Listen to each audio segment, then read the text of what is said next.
আসসালামু আলাইকুম, কেমন আছেন সবাই? সূর্যের প্রখর আলো আর তাপ সাথে নিয়ে শুরু হলো আরেকটি দিনের। আজকে নাকি তাপমাত্রা 40 ডিগ্রি ছাড়াবে, তবে 2রা মের পর থেকে নাকি বৃষ্টিও হতে পারে। তো যাই হোক, এখন আমি নাস্তা করতে যাব। মাসুম সকাল 9টার দিকে নাস্তা করে বের হয়ে গেছে, কিন্তু আমার নাস্তাটা করা হয় নাই, কারণ রুটি নাই। শিউলি আসতে আসতে সেই 10টা বা 10:30 বাজবে। আমি আর ওর জন্য অপেক্ষা না করে কিচেনে চলে এসেছি আর চুলায় একটু পানি চাপিয়ে দিয়েছি। তো পানির কিনারে যখন এরকম বুদবুদ তৈরি হয়েছে তখনই কিন্তু আমি চুলার চালটা বন্ধ করে দিয়েছি। এবার একটা বাটির মধ্যে 2 বড় চামচ চালের গুঁড়া নিয়ে তাতে একটু লবণ দিলাম, আর ওই গরম পানিটা দিয়ে এবার একটা পাতলা ব্যাটার তৈরি করে নিব। এটা আবার চিতই পিঠার ব্যাটারের চেয়ে একটু পাতলা হবে। অনেকে এটাকে বলে খোলা চিতই, আবার কেউ বলে খোলাচা পিঠা, আর আমি মাসুমের কাছ থেকে শিখে বলি খোলা পিঠা। তো যাই হোক, ব্যাটার আমার প্রায় রেডি। তারপরে একটু পানি দিয়ে পাতলা করে নিলাম। এবার একটা ডিম মিশিয়ে নেব। আর ডিমটা মেশানোর আগে অবশ্যই একটু চেক করে নিতে হবে, কারণ ডিমটা ভালো নাও থাকতে পারে। এই জন্য আমি সবসময় আলাদা একটা বাটিতে আগে ডিম ভেঙে নিই, তারপরে মিশাই। এদিকে আমি চুলার আঁচ কমিয়ে একটা মাটির খোলা বসিয়ে রেখেছি, যাতে খোলাটা তেতে একদম গরম হয়ে যায়। আর ডিমটাও মেশানো হয়ে গেছে। এবার খোলা চিতইটা বানানোর পালা। আর এর মতো সহজ নাস্তা বা পিঠা মনে হয় আর একটাও নেই। 10 মিনিট সময় হাতে থাকলে এটা বানানো যায়। খোলা আমার একদম তেতে গরম হয়ে গেছে। এবার আমি এর মধ্যে পরিমাণ মতো গোলা দিয়ে দিলাম, মানে ব্যাটার দিয়ে দিলাম। এরপর ঘুরিয়ে ঘুরিয়ে এটাকে যতটুকু সম্ভব ছড়িয়ে ঢেকে দিতে হবে। তো এখন চুলার জালটা বাড়ানো আছে, একটু পরে মানে পিঠা নামানোর আগ মুহূর্তে আমি কিন্তু জালটা একদম কমিয়ে দিই, তাতে করে পিঠাটা ক্রিস্পিও হয় আর সুন্দর উঠেও আসে। তো পিঠা আমার হয়ে গেছে। যতটুকু গুঁড়ি নিলাম এ দিয়ে কিন্তু 4 থেকে 5টার বেশি হবে না, যদি এই সাইজের বানাই। আর ছোটো ছোটো করে বানালে 8টার মতো হবে। চাইলেই ফ্রোজেন পরোটা ডিম ভাজি দিয়েও নাস্তাটা করতে পারতাম, কিন্তু এই গরমে পরোটা ডিম ভাজির কথা ভাবতেই গাটা গোলাচ্ছিল। আর নাস্তা বানানোর আগে কিন্তু আমি কিছু কাজ করেও নিয়েছি, যেমন আয়ানকে একটু মুরগির মাংস দিয়ে ভাত মেখে দিয়েছি, তারপর তরমুজের জুস করেছি। ওটা এখনও গরমই আছে, মানে গরম না, ঠান্ডা না আর কি, মানে সদ্য সদ্য তরমুজটা কেটেছি তো তাই বললাম আর কি। তো তরমুজের জুস করা হয়েছে, তারপর মাসুমের জন্য ফ্রিজার থেকে বেল নামিয়ে রেখেছি। এই সব কিছুর পরে যে নিজের জন্য নাস্তাটা বানিয়েছি। আর জুসে একটু বরফ দিয়েছি, কারণ তরমুজের জুস ঠান্ডা না হলে খেতে ভালো লাগে না। আর আমি পিঠাটা কিন্তু সবচেয়ে পছন্দ করি ঝোলা গুড় দিয়ে খেতে। অনেকে অবশ্য মাংসর ঝোল দিয়েও পছন্দ করে। তো যাই হোক, নাস্তা করে একটু বারান্দায় এলাম, হাত পা জ্বলে যাচ্ছে। আজকে কিন্তু গাছের অনেক কাজ আছে। আজকে আমি রেইন লিলির মাথা ছেটে দিব, মানে চুলের মতো যে পাতাগুলো সেগুলোকে ছেটে দিব। তারপর অলকানন্দাটাকেও সিলিংয়ে ঝুলাবো। আর বেলটা কিছুটা নরম হয়ে আসাতে এগুলোকে টুকরা করে নিলাম।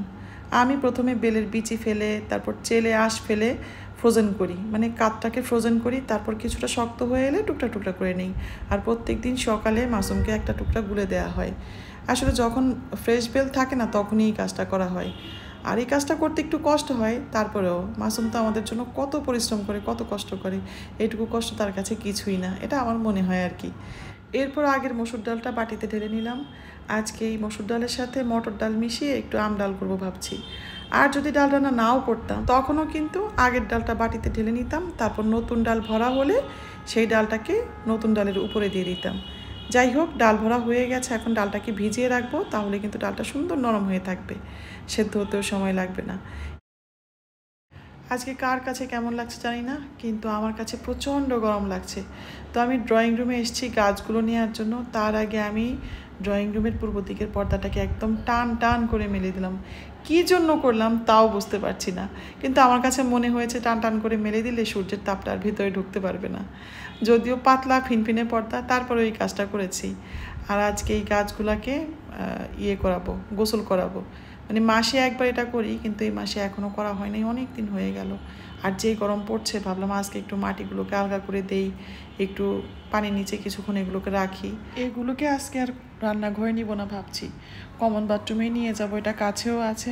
আমি নেই আর মিজান নেই, যেই নেই, আজকে যেই গরম আমাদের দুজনেরই কিন্তু অনেক কষ্ট হবে। সবগুলোকে নিয়ে এখন কমন বাথরুমে যাব। আর বাইরে যে সুরেকের উপরে গাছগুলো আছে এগুলো সরিয়ে ভালোভাবে ধুলোটা ঝেড়ে দিব, কারণ এই কাজটা আমাকেই করতে হয়। আমি যদি ওদেরকে করতে দিই তাহলে হয়তো দেখা যাবে যে পাতা ছিঁড়ে ফেলেছে, তারপর বা কোনো কিছু পড়ে ভেঙে গেল, তখন আমার অনেক খারাপ লাগবে। এজন্য উপরটা, মানে ধুলোটা, আমি উপরের ধুলোটা আমি নিজেই ঝাড়ি, আর মাঝে মাঝে মিজান হয়তো আশেপাশেরগুলো ঝেড়ে দেয়, এই আর কি। আর এখানে যে ফুলগুলো রাখা আছে আর্টিফিশিয়াল ফ্লাওয়ারগুলো, এগুলোকে আজকে ধুয়ে দিব। তো আমি সব কিছুকে কমন বাথরুমে নিয়ে এসেছি, একদম ফুল টুল থেকে শুরু করে সব কিছু। তো এখন সবার আগে ফুলটাকে ভিজিয়ে মানে শ্যাম্পু দিয়ে ভিজিয়ে রেখে তারপরে আমি রান্নাটা করে নিব।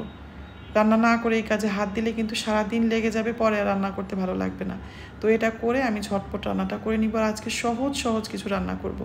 তো এদিকে এটা ভিজতে থাকুক, আমি চলে যাচ্ছি রান্না করতে। তার আগে গাছের নিচে যে মানে টবের নিচে যে ম্যাটগুলো ছিল সেগুলোকে রোদে দিয়ে দিলাম, কারণ এই ম্যাটগুলো দেখলাম যে ডিসকালার হয়ে গেছে পানি পড়ে পড়ে। তো এখন শুকাক, পরে একদিন ধুয়ে দিব।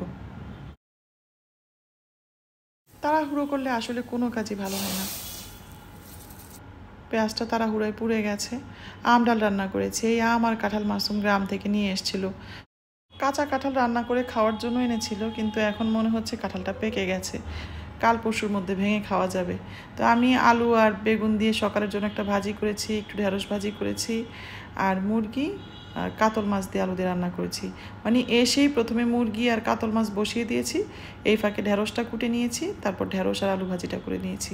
তো সব শেষে ডালটা করে তেল দিয়ে চলে এসেছি আবার কমন বাথরুমে। এসে এই যে দেখেন ফুলগুলো থেকে কি পরিমাণে ময়লা বেরিয়েছে। এবার এটাকে খুব ভালোভাবে ধুয়ে নিতে হবে। 2-3 বার পানি দিয়ে ভালোভাবে ধুয়ে নিলে এটা একদম ফ্রেশ হয়ে যাবে, মানে নতুনের মতো হয়ে যাবে। কয়েক রকম ফুলের স্টিক কিনে কেটে তারপরে এই শোলার মধ্যে ভরে নিয়েছিলাম। তো এটা অনেকেই পছন্দ করেছে, যারা আমার ভিডিওতে দেখেছে তারা অনেকেই জানতে চেয়েছে এটা কোত্থেকে নিয়েছি। তো এই হলো কথা, মানে বিভিন্ন রকম ফুলের স্টিক কিনে কেটে তারপর এটাকে শোলার মধ্যে গেঁথে বাইরে রেখে দিয়েছিলাম। আর এদিকে আমি গাছের কাজগুলো করছি। এই কাজটা করতে কিন্তু অনেক সময় লাগে। যারা এই কাজগুলো করে তারা জানে যে কতটা সময় এগুলো করতে লাগে, মানে মাটি আলগা করতে, তারপর যেসব গাছ লতানো হয় বা লতিয়ে যায় সেগুলোতে একটু পিন দিয়ে আটকে দিতে। ওই যে আমরা চুলের খোপায় যেভাবে পিন লাগাই ঠিক সেভাবে লতানো গাছগুলোকেও আমি পিন দিয়ে আটকে দিই, মানে ঘুরিয়ে পেঁচিয়ে দিই আর কি। তো আজকে আর টবগুলো মারছি না, কারণ এটা করতে গেলে অনেক সময় লেগে যাবে। শুধুমাত্র গাছের মাটি আলগা করে দিয়েছি, গাছগুলোকে ভালোভাবে ভিজিয়ে দিয়েছি, আর কিচ্ছু না। তো এবার এই গাছগুলোকে জায়গা মতো রেখে তারপর ফ্রেশ হবো, খাবো। আমার অনেক ক্ষুধা লেগেছে। এরপরেও একটা কাজ যখন সুন্দরভাবে শেষ হয় তখন কিন্তু চোখটা জুড়িয়ে যায়, মনটাও ভালো লাগে। আজকে এই যে ঘরের বাইরের গাছগুলোকে একদম পরিষ্কার পরিচ্ছন্ন করে আবার জায়গা মতো সেট করে নিয়েছি। আমার দেখেই শান্তি লাগছিল, সব একদম ফ্রেশ। তো এবার আমি নিজে ফ্রেশ হব, গাছগুলোকে তো ফ্রেশ করলাম, এবার আমি নিজে ফ্রেশ হব, আয়নকে খাওয়াবো, নিজে খাবো, তারপরে যে একটু শোবো। মানে এখন প্রত্যেক দিন দুপুরবেলা একটু শোয়া চাই, মানে বিছানা যেন ডাকে যে আয় আয় আয় এরকম। আর আমি ইদানিং এত সুন্দর সুন্দর কমেন্ট পাচ্ছি, তো বিছানায় মোবাইল নিয়ে ওই কমেন্টগুলো পড়তে পড়তে অনেক সময় চোখটা লেগে আসে। ইনশাল্লাহ নেক্সট ভিডিওতে আমি চেষ্টা করব কয়েকজনের নামটা মেনশন করতে। এত সুন্দর কমেন্ট মানুষ কিভাবে করে, আমি নিজেও কখনো এত সুন্দর করে কমেন্ট করতে পারি না। যাই হোক, খেয়ে দে মানে ফ্রেশ হয়ে মাথার মধ্যে টাওয়েল পেঁচিয়েই কিন্তু খেয়ে নিয়েছি, এত ক্ষুধা লেগেছিলো। এখন আসলাম টাওয়েলটা মেলে দিতে। এবার আমরা টাওয়েল মেলা ঠিক না, রাস্তা থেকে দেখা যায়, তারপরেও এদিক থেকে তো রোদ আসে, মানে বিকেলবেলাটায়, এজন্য এখানে মেলে দিচ্ছি।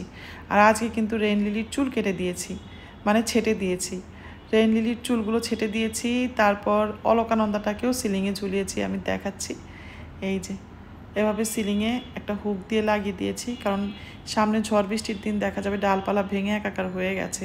তো আজকে এখানেই শেষ করছি। যদি ভিডিওটা একটু ভালো লাগে তাহলে একটু সাপোর্ট করবেন, আর সবাই খুব ভালো থাকবেন। আল্লাহ হাফেজ।